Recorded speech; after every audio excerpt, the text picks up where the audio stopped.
সাবেক গভর্নরের প্রতিহিংসার শিকার এক্সিম ব্যাংক। এক্সিম ব্যাংকের সকল গ্রাহকের জন্য মহা গুরুত্বপূর্ণ এই নিউজটি। আসুন বিস্তারিত জেনে নেই। লাইক কমেন্ট শেয়ার করে আমাদের পাশেই থাকবেন। সংকটাপন্ন শরিয়াহভিত্তিক 4 ব্যাংকের সঙ্গে এক্সিম ব্যাংককে একীভূত করে সম্মিলিত ইসলামী ব্যাংক গঠন করে বাংলাদেশ ব্যাংক। ব্যাংকগুলো হল ফার্স্ট সিকিউরিটি ইসলামী, গ্লোবাল ইসলামী, ইউনিয়ন ব্যাংক, সোশ্যাল ইসলামী এবং এক্সিম ব্যাংক। এই প্রক্রিয়ায় অতি উৎসাহী ভূমিকা পালন করেন কেন্দ্রীয় ব্যাংকের সাবেক governor Ahsan H Mansur. 5 bank একীভূতকরণের উদ্দেশ্য ছিল মূলত ব্যক্তিগত ক্ষোভ, ব্যক্তিগত প্রতিহিংসা থেকে দুর্বল 4টি ব্যাংকের সঙ্গে অপেক্ষাকৃত অনেকটাই সবল ব্যাংক এক্সিমকে মার্জ করা হয়েছিল।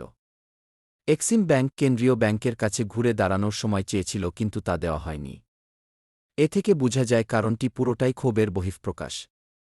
তিনি মনে করেন ওইসব ব্যাংককে পুনর্গঠন বা একীভূতকরণের আওতায় আনা হলে খাতের সার্বিক স্থিতিশীলতা বাড়ত।